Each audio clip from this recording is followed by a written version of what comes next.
Welcome to Upleveling, the podcast dedicated to building better leaders, smarter systems, and bigger results. All right, so today on the podcast, we're going to talk about going from 1 million to 2 million without losing your mind. And so this podcast episode is going to probably be a little bit vulnerable, mainly because these are all of the things that I've had to work through in growing a 7-figure business and trying to up-level to the next level. So these are things that have probably caused a lot of tears, a lot of emotions, but things I've had to work through and figure out that if I am going to grow this business, these are changes I had to make or are in the process of making. So I thought it'd be helpful to put this out there because if you're growing a business, you're probably going through the same things. And when I decided to start this podcast, it was kind of born out of the fact that I was really struggling in growing a business, but everything I saw online made it seem like it was easy. And so I would constantly ask myself, like, why is this so hard for me? And it seems to be easy for everyone else. And what I realized along the way is it's not easy for everyone else. They just don't talk about it. And so today we're going to talk about it. But I'm really going to do it in a lens of giving you tactical tips of what you need to do if you want to grow and double your business. So let's hop into that.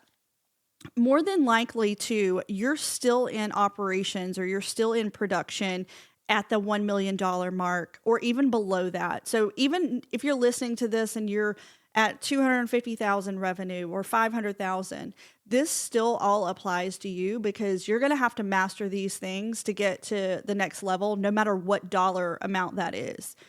But more than likely, if you're at $1 million or less, you're probably still in operations. And so your number one thing is going to figure out how do you get out of that seat. And so some of the things that we're going to walk through is you doing that. So the first thing is figuring out where is your time best spent. You have to free up time to focus on other things. I think this is the number one thing that I didn't think about in growing a business, because if you're growing a business, you're growing a team. Well, I didn't add in what's the time I need to mentor the team, or what's the time I need to sell, or what's the time that I need to work on my leadership. I didn't realize how my calendar was going to be overtaken. And so that's why it's so important for you to get out of the production side, because your time needs to be spent in a different manner. But before we go down that route, the very first thing you need to do is learn to focus. This is going to be very hard for you because in growth, you're going to be pulled in 10 different directions, and you're going to have to figure out what is the most important direction for you to go in. You have to be very clear on what's going to get you to the next level. So my tactical tip for you is to set 3 goals. Not 15, not 10, not 5. You need 3 things. And those 3 things are the only thing you can focus on until you achieve that goal. And again, the reason is if you're pulled in 10 directions, you're never going to get to where you want to go, or you are, but it's going to take you 10 times longer. So focus is going to be your best friend. That's how you're going to grow. So if we have 3 goals, what we want to have is a scorecard that's going to align with those 3 big goals. The scorecard is going to allow you to see if you're on target or off target in hitting the goal. And I will say I've done previous episodes about metrics and KPIs. Go back and listen to that. So also, I'm going to do an episode in the next coming weeks on goal setting. And that'll be really important to you. So I would say listen to that. But first go back and listen to the metrics and KPIs because that's what a scorecard is. But this scorecard needs to be reviewed every single week.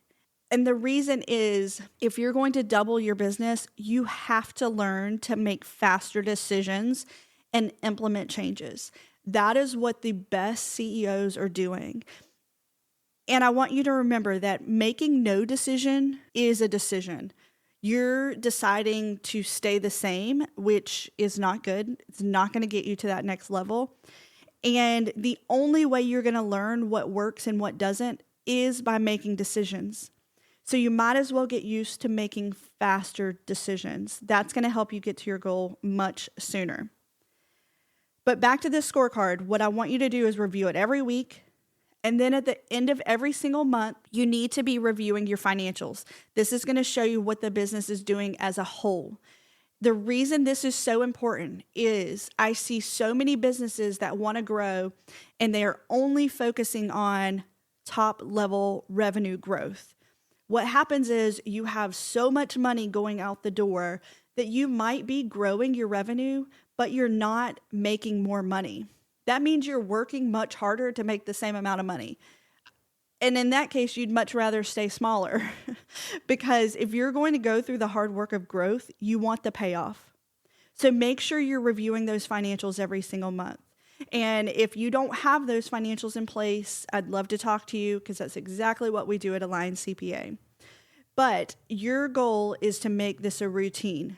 Every single, I would say Monday, review the scorecard. And then by the 10th of the month, you're reviewing the previous month's financials. Next, I want you to understand that time is your number one resource. It is the resource that you cannot get back, and so you have to spend your time wisely. And think about what your calendar used to look like when you were a much smaller company. It can no longer look like that. You have to learn to buy back your time. So we're going to review our calendar and decide what can be eliminated and what can be delegated.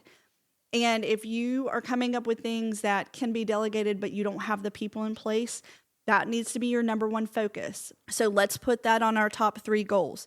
Get people in place that we can delegate to, because you're never going to be able to get to the next level if you are doing the same actions that you've always been doing. So focus on that. Next, this is probably going to be one of the hardest sections, is you have to learn to hire. And you have to learn to hire well, because the wrong people on your team, you'll never get to the level you want to be, or you will get to the level and it's going to be pure chaos. So you need to get really good at hiring. And the only way to do that is to put in the reps. I like to think that I'm pretty good at building a team.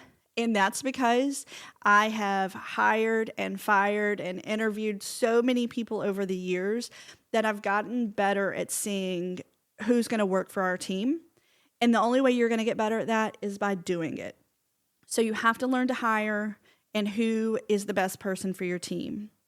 Now, I want to talk about the hardest part of growing a business that I just never expected, and that is managing people. So you are going to have to up-level your skills in leadership and management. So what I want you to realize is that if you want to double your business, you're going to have to hire more staff. And turnover is very expensive. So we want to get better at the front end of hiring them and keeping them. So that's what we're talking about now. How do we keep the best people? That is going to start with being a better leader. If you have high turnover, I want you to look in the mirror, because you're the common denominator here. So that means something's not working.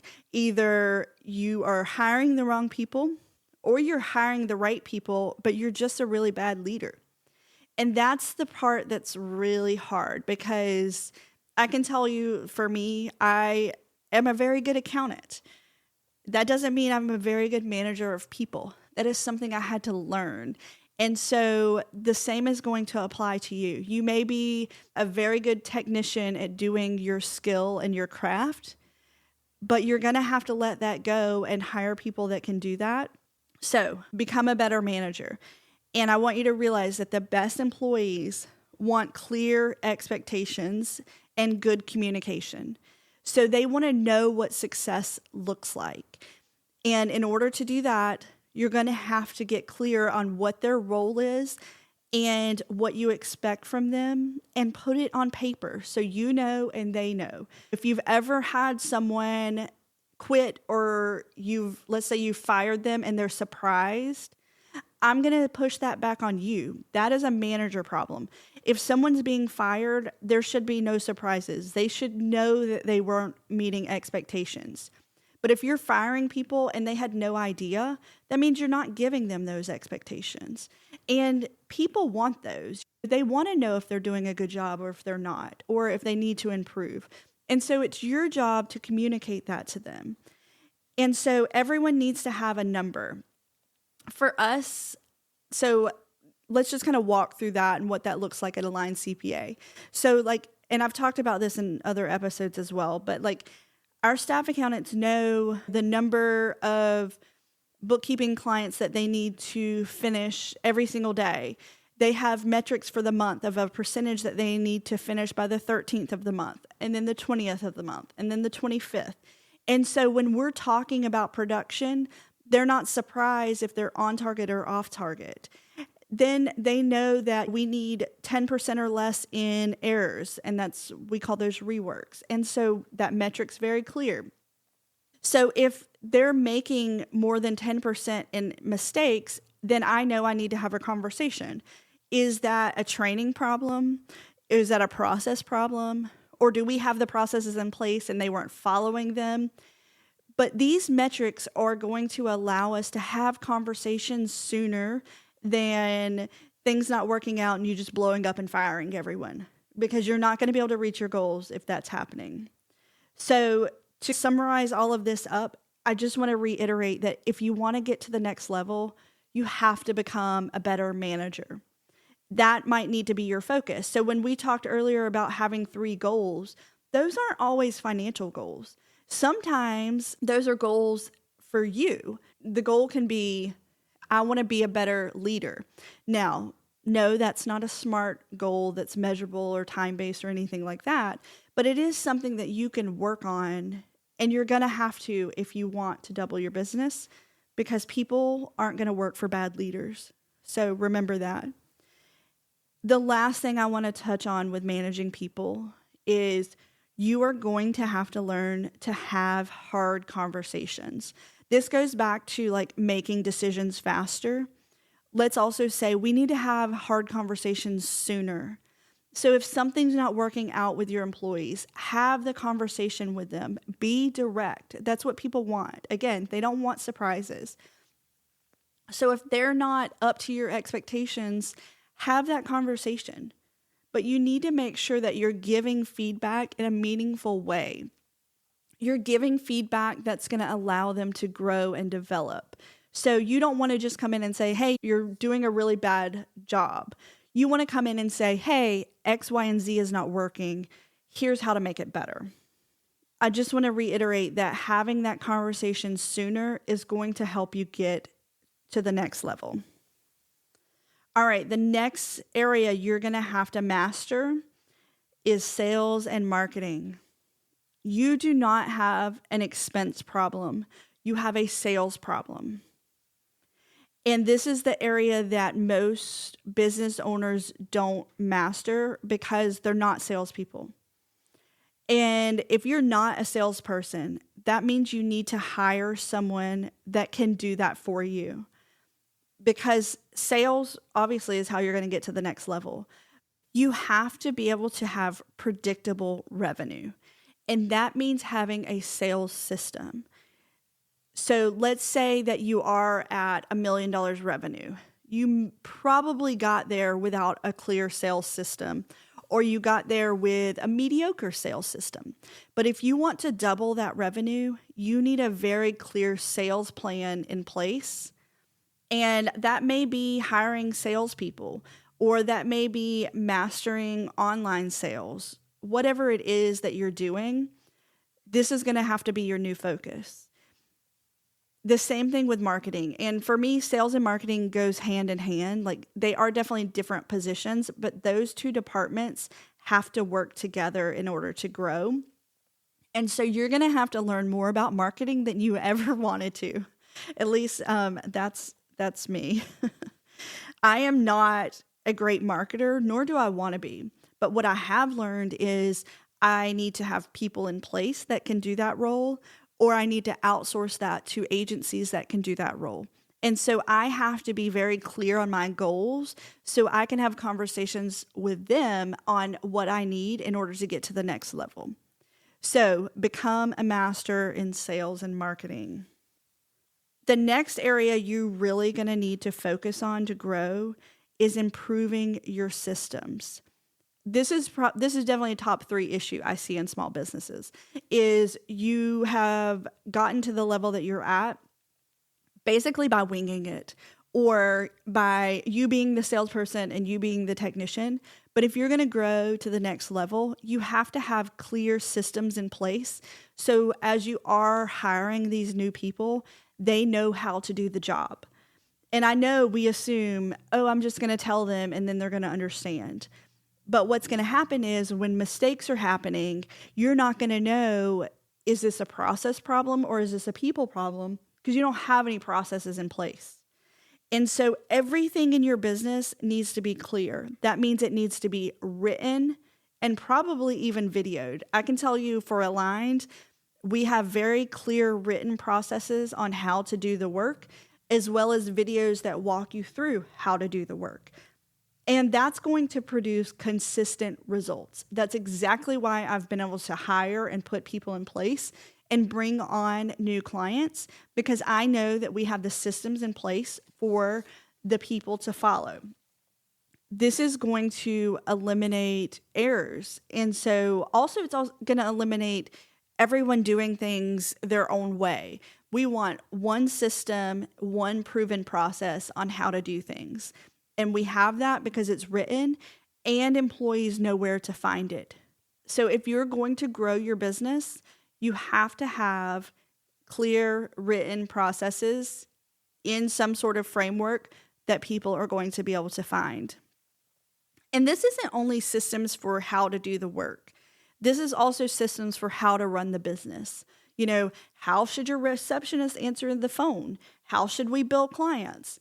What are the things we need to do each year? Like, there's so many things that need to be written. And the only way you're going to be able to free up your calendar is because these things are written and you can delegate them to other people. So, write the systems. And the last thing I want to touch on is your CEO weekly routine. So this kind of goes hand in hand with the calendar we talked about earlier, but I want you to get really good at reflection. This is going to be the biggest tool for your growth. You need a weekly routine that's going to allow you to sit down and reflect on the previous week of what worked and what didn't. Your job as the CEO is going to spot issues sooner and fix them. You can only do this from reflection. We don't want to ignore issues. We want to solve them. So remember that growth is on the other side of all of these difficult decisions. The sooner that you fix them, the more profitable you're going to be and the more likely you are to hit your goals. So I hope that you found some of these things valuable. Like I said, these are things that I really have had to work through in growing my business and in continuing to grow it. My goal is also to double. And so I know that these are areas I've worked through, continue to work through, and are making better so that we can double. I'd love to know your feedback if you've had to go through these things or if you're going through them now and how that's working for you. But just remember, this is hard. There is nothing about growing a business that is easy, but it is very rewarding. And you're going to get better at this every single day because you're doing the hard work. And it's going to pay off. You're going to be highly successful and profitable. That is my wish for you. So again, I'd love to know your feedback if these are things you've went through or not went through. And if I can help you in your business work through these issues, definitely reach out to us at Align CPA, and we will give you that support that you need to double your business.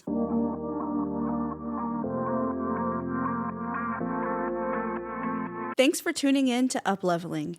If you found value in today's episode, be sure to subscribe and leave a review. It helps more entrepreneurs like you discover the show. Let's keep the conversation going. Connect with us on social media or visit aligncpa.com for resources and updates. Until next time, keep leading, optimizing, and upleveling.